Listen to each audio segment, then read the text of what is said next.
আসসালামু আলাইকুম এভরিওয়ান, সবাই কেমন আছেন? আল্লাহর অশেষ রহমতে আমরা অনেক অনেক ভালো আছি। চলে আসছি মার্কেটে মেয়ের জন্য মোবাইল কিনবে।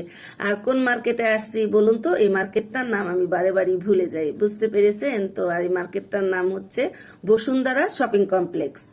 তো এখানে আসছি মোবাইল দেখতে। আর মোবাইল দেখতে বলতে কিনবো, আগে কয়েকটা দোকান ঘুরে দেখলাম, তারপরে মোবাইল নিব। মেয়ের যেহেতু অনেক দিন ধরেই অনেক পছন্দ, মোবাইল কিনবে, অনেক দিনের শখ পূরণ হবে। আর এই যে একটা ছোট্ট বাবু কি সুন্দর করে খাচ্ছে, মাশাআল্লাহ, দেখতে অনেক ভালো লাগতেছে। আর আমরা তো মোবাইল দেখতেছি, বিশেষ করে আমার ছেলে মেয়ে দেখতেছে।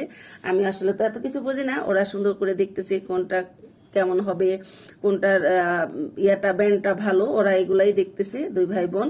তারপরে আমরাও এখানে আছি, আমি ওর বাবা দুজনেও দেখতেছি যে না ওরা কোনটা পছন্দ করে, এটা দেখতেছি। আর খুব ভালো লাগে। আমার তো মার্কেটে গেলে যেটা দেখি সেটাই ভালো লাগে, সেটা ভালো হোক আর খারাপ হোক, আমার অনেক অনেক পছন্দ হয়। আমি বলি যে আমাকে পছন্দ করতে বললে সবই নিয়ে যেতে হবে। তো এই তো আমার মোবাইল পছন্দ হয়ে গেছে, স্যামসাং এর মোবাইল কিনেছে। তো ওরা প্যাকেট খুলে দেখাচ্ছে আমাদের। আর এই মুহূর্তটা কিন্তু অনেকটাই এক্সাইটেড ছিলাম, ভিতরটা কেমন হবে, মোবাইলটা দেখতে কেমন হবে। যদিও আগে থেকে দেখা যায়, এখানে যেগুলো ছিল সেগুলো তো দেখেছি। আর এই মুহূর্তটা আসলে সত্যি অনেক ভালো লাগছে। আর মনে হচ্ছে না অনেক দিনের স্বপ্ন ছিল মেয়ের একটা ভালো মোবাইল কিনে দিব। তো আলহামদুলিল্লাহ ভালো একটা মোবাইল কিনে দিলাম। ওর পছন্দ যেটা করেছে সেটাই কিনে দিয়েছি। আর বাচ্চাদের পছন্দের কোনো কিছু কিনে দিলে ওরা খুশি হলে সেটা যে মা বাবার কতটা ভালো লাগে সেটা আসলে বলার অপেক্ষা রাখে না। সব মা বাবার ক্ষেত্রেই হয়তো এরকম হয়। আমার তো ভীষণ ভালো লাগতেছে, এই যে আমি দেখিয়ে দিলাম। আর কেনাকাটা শেষ। আর আমরা গিয়েছি একটু দেরিতে, কারণ অনেক জ্যাম ছিল রাস্তায়, যাইতে একটু দেরি হয়ে গেছে। সেই কারণে আমরা বেশি টাইম আর দেরি করতে পারিনি। জাস্ট এই প্যাকেট খুলতে খুলতে দেখতেছি সবগুলা দোকান বন্ধ করে ফেলতেছে, তারপরে তো বাইর হচ্ছে। আর বাইরের অবস্থা দেখেন, আমাদের দেশ নাকি গরিব দেশ?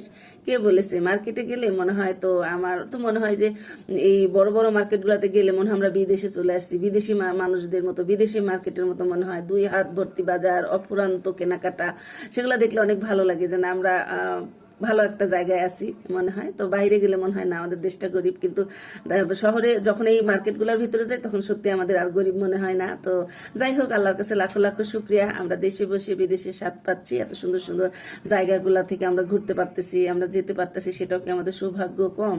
তো আমার ভিডিওটা কেমন লাগলো? যদি ভালো লাগে অবশ্যই আপনারা লাভ লাইক দিবেন, আমার পাশে থাকবেন, আমার জন্য দোয়া করবেন।